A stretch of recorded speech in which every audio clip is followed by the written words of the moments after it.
আমাকে কাইন্ডলি একটু 2 মিনিট দেন। আচ্ছা 2 মিনিট দিলাম কাইন্ডলি। জি থ্যাংক ইউ মাননীয় সংসদ সদস্য।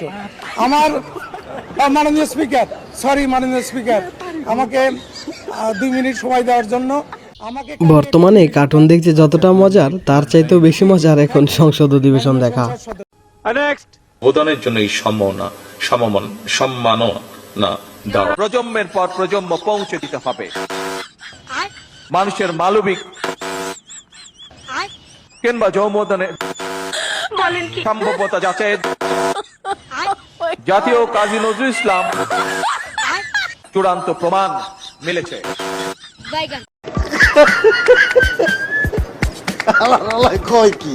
শেখ হাসিনা বলেছিল তারেক রহমান 8ম শ্রেণী পাস, কিন্তু আমার তো মনে হয় সে প্রাইমারির গণ্ডি পার হয়েছে কিনা তাতে সন্দেহ আছে।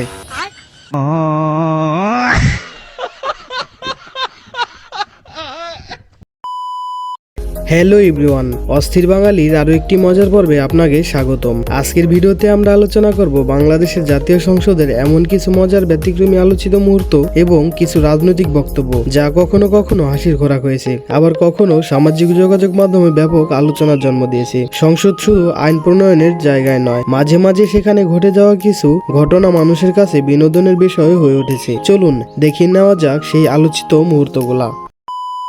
ভাইরা আমার, মাননীয় স্পিকার সাহেব, আমরা একটু অসুবিধা নাই, চালান। আপনি এই ভিডিওটি দেখে স্পিকারের জন্য আরো বেশি হাসি পেল। এত বাজেট দেওয়া ঠিক হয়নি। বাজেট তো 9,30,000 কোটি টাকা। 8 লক্ষ না 9 লক্ষ?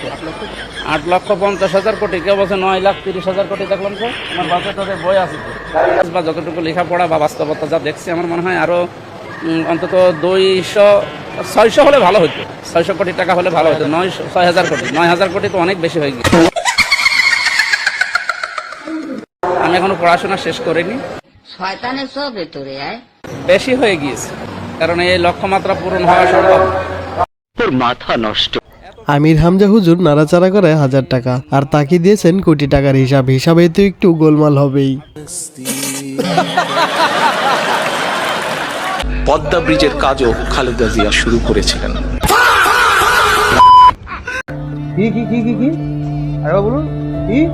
পদ্মা ব্রিজের কাজও খালেদা জিয়া শুরু করেছিলেন। বিএনপি আসলে একটা বিনোদনমূলক দল।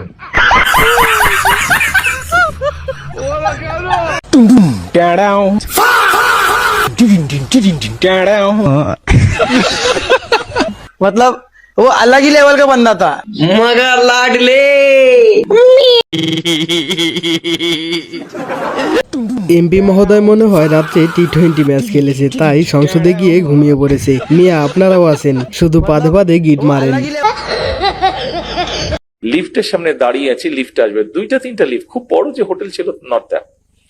তো লিফটের সামনে দাঁড়িয়ে আছি, লিফটের জন্য অপেক্ষা করছি। আমার পাশে এসে আরেকটি লোক দাঁড়ালো। লোকটি দাঁড়ালো, তো লোকটিকে দেখেই বোঝা যাচ্ছে, ওর ড্রেস দেখেই বোঝা যাচ্ছে যে ইন্দোনেশিয়ান। মালয়েশিয়ান হলেও হতে পারে, তবে মোটামুটি ভাবে বলা যায় ইন্দোনেশিয়ান। ওরা যেরকম ক্যাপ ট্যাপ করে ওরকম। তো লোকটি আমাকে দেখলো, আমাকে দেখে তারপরে আমাকে বললো কোন দেশ, খুব সংক্ষেপে বললো উইচ কান্ট্রি, এইভাবে বললো। তা বললাম বাংলাদেশ।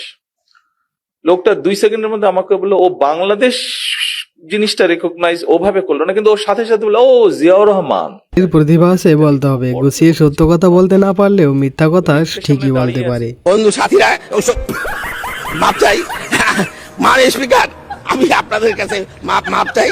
ম্যাডাম ভাই, আমাকে 1 মিনিট সময় দেওয়া যাবে? স্পিকার মহোদয়, মাননীয় স্পিকার, আমাকে 1 মিনিট সময় দিন। ভাই বলেছেন যখন দিতে হবে 1 মিনিট সময়, বলেন 1 মিনিট। ম্যাডাম ভাই, হ্যাঁ আপনাকে সময় বাড়িয়ে দেওয়া হলো। 1600 স্কয়ার মাইল অফ কাঁচা রাস্তা। ইংরেজি মারাও দেই, একটা সোফার মারিয়া 32টা দাঁত হাতের মধ্যে ধরাই দেবো। 2001, 2008, 2026 এবং 2014 আমাকে নমিশন দিয়েছে। 2014 সালে আপনাকে মনোনয়ন দিয়েছে। 2014 সালে তো নির্বাচন করে নাই বিএনপি। মাননীয় স্পিকার, আমি এক্ষুনি বিদায় নিচ্ছি। নিচ্ছেন, শেষ করছেন। অতীতে বিএনপি যতবার দেশ পরিচালনা করেছে, বিএনপি প্রমাণ করে দেখিয়েছে যে এই দুটো বিষয় একমাত্র বিএনপি সফলভাবে করতে পারে কাজ। কি সেই বিষয় দুটো? সেই বিষয় দুটো হচ্ছে, এক, মানুষের নিরাপত্তা, যাতে করে মানুষ নিরাপদে চলাফেরা করতে পারে। রুকো যারা, সবার করো। বিএনপি সরকারের 100 দিনে খুন হয়েছেন 605 জন, নির্যাতনের শিকার 3,500 নারী শিশু, বেড়েছে চুরি, ডাকাতি, ছিনতাই সহ নানা অপরাধ। গবেষণা প্রতিবেদনে এই তথ্য জানিয়েছে টিআইবি। চলতি বছরের 4.5 মাসেই দেশে ধর্ষণ মামলা হয়েছে 2000-এর বেশি। বাহ, বাংলাদেশের মানুষ অনেক নিরাপদে আছে। এইভাবে চলতে থাকলে বাংলাদেশে আর বাংলাদেশ থাকবে না, বাংলাদেশ ভাঙ্গাদেশ হয়ে যাবে।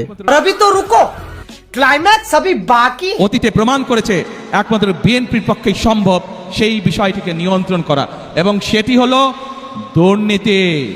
যে কোনো মূল্যে আগামী বিএনপি সরকার দুর্নীতির টুটি চেপে ধরবে। এই দুটি হচ্ছে আমাদের কমিটমেন্ট এই দেশের মানুষের কাছে। কারণ বিএনপি সরকার অতীতেও প্রমাণ করেছে বিএনপি একমাত্র পারে দেশকে দুর্নীতির গ্রাস থেকে মুক্ত করার জন্য। রুকো যারা, সবার করো। বগুড়ায় প্রধানমন্ত্রী তারেক রহমানের খাল খনন প্রকল্পে কোটি টাকার অনিয়মের অভিযোগ উঠেছে প্রকল্প বাস্তবায়নকারী স্থানীয় প্রশাসনের বিরুদ্ধে। 4 কিলোমিটারের দুটি প্রকল্পে শ্রমিক নিয়োগ, খননের পরিমাণ ও বৃক্ষরোপণে ব্যাপক অনিয়মের চিত্র উঠে এসেছে আরটিভির ক্যামেরায়। দেশের ব্যাংক খাতে খেলাপি ঋণ ছাড়িয়েছে 5,88,000 কোটি টাকা, যা মোট বিতরণ হওয়া ঋণের প্রায় 1/3। বিএনপি নেতার দখলে ঢাকার নবাবগঞ্জের জমিদার বাড়ি ব্রজনিকেতন এলাকার মানুষের অভিযোগ, জাল কাগজপত্র দেখিয়ে বাড়িটি দখল করেছে বিএনপির কেন্দ্রীয় নেতা খন্দকার আবু আশফাকের পরিবার, নাম দিয়েছে জজবাড়ি। এই ফরিদপুরের চর অঞ্চলগুলো নিয়ে প্রচুর পরিমাণের সোয়াবিন চাষ হয় না? হ্যাঁ, ফরিদপুরে সয়াবিন চাষ হয়, যা চাষ করা হয় তারেক রহমানের টাক মাথায়। প্রাথমিক বিশ্ববিদ্যালয়গুলোতে মোট শিক্ষকের সংখ্যা প্রাথমিক বিশ্ববিদ্যালয়গুলোতে মোট শিক্ষকের সংখ্যা প্রদানের জন্য এই সম্মাননা দেওয়া ছিল ম্যাট্রিক পাস,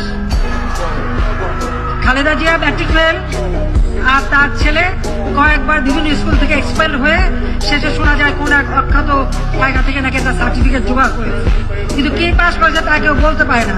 তবে বোমা মারা, গ্রেনেড হামলা, লুটপাট, মানি লন্ডারিং, টাকা চুরি, দুর্নীতি, এতিমের অর্থ আত্মসাৎ, এতে তারা এক্সপার্ট।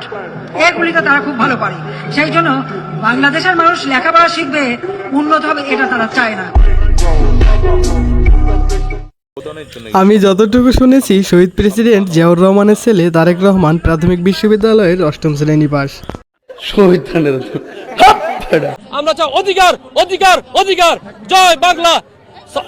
ধন্যবাদ, ধন্যবাদ। বাংলাদেশ জিন্দাবাদ।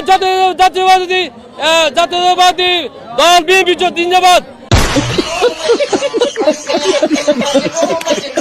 চাইলেই পুরনো অভ্যাস ভুলে যাওয়া যায় না। 17 বছরের অভিজ্ঞতা, আপনারা কেউ মাইন্ডে নেবেন না। বেচারাকে ভুল শুধরানোর একটু সুযোগ দিন।